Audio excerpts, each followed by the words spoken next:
大家好，我是本周潮流之声 Carter， 大家记得订阅 Area 02 YouTube 频道。See ya！ 大家好，欢迎来到 Area 0的 YouTube 频道，我是 Sean。我们今天请来了一个非常厉害的神人，就是我们的卡特。Hello， 大家好，我是卡特。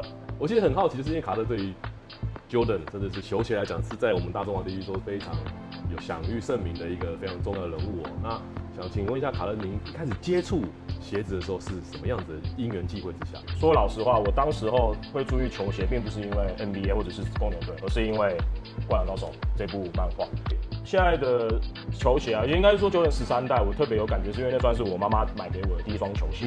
然后妈妈带我进去，然后我就说我想要买这一双。其实我当下根本都不知道他是谁，可是店员会帮你介绍，他就会说，哦，这是现在那个 NBA 打球最厉害的人，叫 Michael Jordan。这个你就会知道嘛，你听到这个名字就对上这个鞋。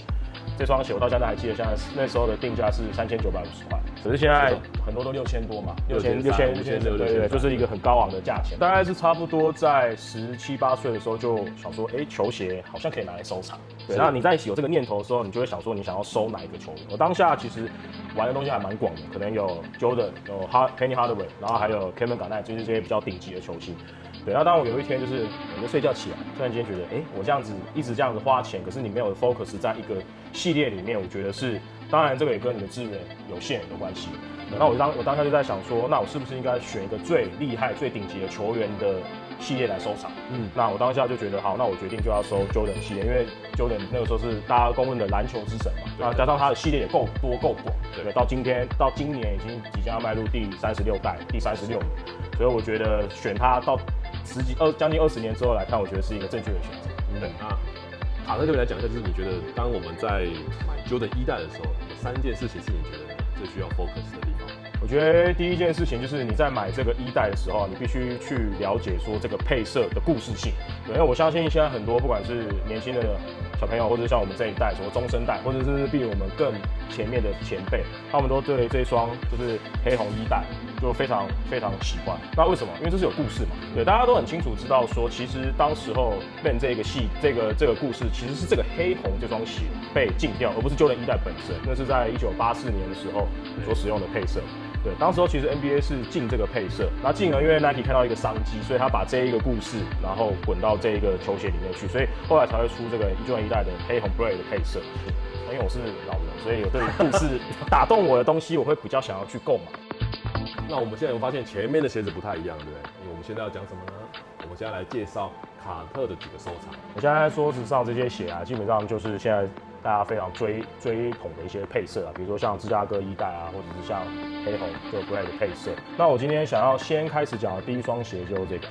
哇，这个年纪比较大，年纪跟我差不多，所以我需要非常小心。对，所以就是现在大家非常喜欢的芝加哥的配色。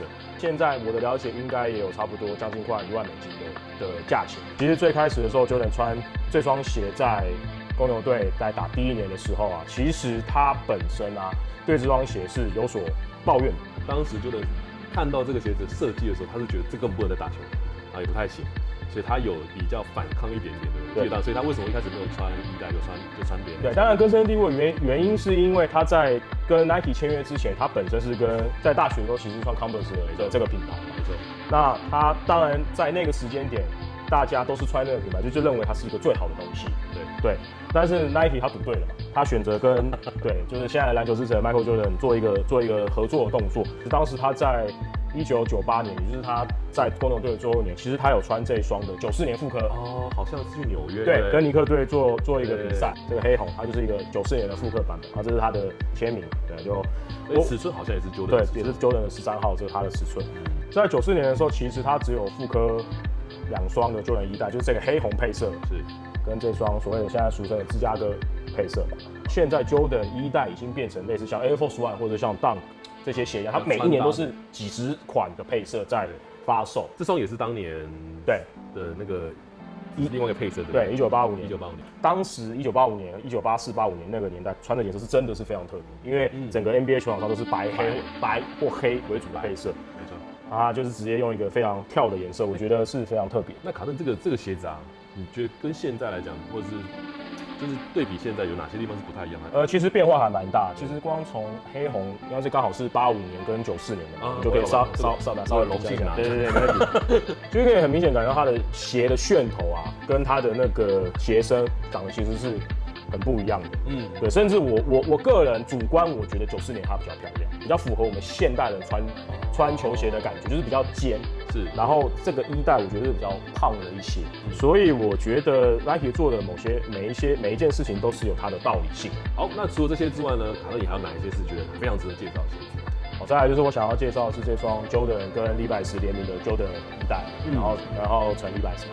其实大家从这个鞋子一看就知道就是 Levi's 的元素嘛。然后这边还甚至有 Levi's 的小标，牛仔裤上面必备的东西。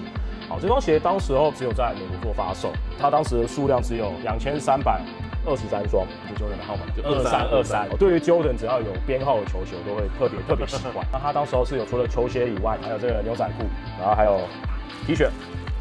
这组很奇怪，就是可能当时候是为了美国人的身形。如果你要买32、34、36这个 size 的球鞋，都非常大，都可能是10号半以上，就是你球鞋一定搭不上你的尺寸。所以那时候就在拍卖的网站上面呢，就是很多人会把单球鞋拿出来卖，或者是裤子、衣服都分别做拆卖，因为我想要穿的话，我必须要穿得下去嘛。我突然看到这个，我突然想到，就是 Jordan 在这个款式它是有分几孔，那几孔的差异性是？以Levi's这双，它就是总共有8个孔，这边可以看到1、2、3、4、5、6、7、8，这个将就是大家俗称的密，所谓的中筒。当时候在他们内部的政策，他们是先暂时把它锁起来。对，直到了2008年的时候，他们那时候出了一个所谓的组合包 Condom Pack CDP 的时候，他们在衣带又重新把9孔的元素再放回去球鞋里面，慢慢它就开始解禁，到最后连大家都不爱飞人标，以前就是飞人标，对，然后只要有9孔，大家就很喜欢。现在不要，我就是要最 OG 的，就像这样子。要有 Nike Air， 然后9个孔，这样才叫做所谓的 OG。这边角落有看到一双，看似没什么，但其实背后我相信有非常多故事。因为我从后面我有看到一些很特别的图腾。它其实呢，当时候是 Jordan 跟一间摩托车的改装店，它叫做 West Traverse Coast， 就所谓的 WCC， 大家这边也看到，它有个缩写在这边，以及后面这边有它的 logo， 就是这间改装车店的 logo。对，所以当时候这一双鞋是 Jordan 帮他做的所谓的球员版。那这边就是刚好提到一些细节之外，它这边还有一些小元素在这个球鞋的内侧。这个鞋子除了黑红配色，它还有一个银色的配色。那我现在也还在找，那目前你有找不到的球鞋，还有找不到的球鞋，这也是蛮特别。我没想你还有就是还是有找不到的球鞋，心中的一些遗憾。对，收藏家都还是一定会有遗憾，永远都少那一双，不可能拥有全部的事情。不管怎么样齐全，你都会觉得就是少那一双。对，没错。那讲了这么多，卡特，你可以帮我们简单的介绍一下，比如说我们在入手 Jordan 1代的时候，你觉得有哪3件事情是你特别会去注意到的？第一件事情，我必须是希望这个球鞋要有故事。那当然，如果它有具备像联名啊，或者是当然我们就再世俗一点，如果有再售价也比较高的时候呢，我觉得都非常 OK。除了故事性之外，设计，我觉得设计也是一个很重要的东西。当然，很多人说Jordan 1代也没什么设计啊，就1985年的东西啊，你就不用去管。科技是在进步，球鞋的本身也许外形就是像大家看的这样，但它其实在里面的科技其实是做了很大的调整。那最后一件事情。我要最重要的就是要有价值性吧。如果今天有一天我不想玩了，或者是什么原因情形下我想要把它卖掉的时候，我当然还是希望可以用最高的价钱把它卖出去。对，这是我最后一件，就是第3件事情想跟大家讲。对，就是价值性跟钱是跟它的再售价是绝对有关系的。好，那谢谢卡特，今天谢谢你今天介绍我们这么多的球鞋哦。那除了这些之外，我相信今天我们只讲到Jordan1代。那其实我相信卡特在其他球鞋策略应该还会有更多。那卡特也很开心，你提供了你精选中的精选来给我们，尤其是这些1985年当时的一个鞋款，就是 Michael Jordan 亲笔的签名，真的是少看到的一些 collaboration 之外，甚至刚刚有 Levi's 那双，我觉得都是还蛮不错的。那如果大家对于我们 Air YouTube 频道有任何的想法的时候，请在下面多留言，然后或者是您下次想要再跟谁想要希望我们拍什么样的影片，也在下面多留言。那记得订阅加小铃铛，按赞，要分享哦。那我们谢谢卡特今天来，谢谢，拜拜。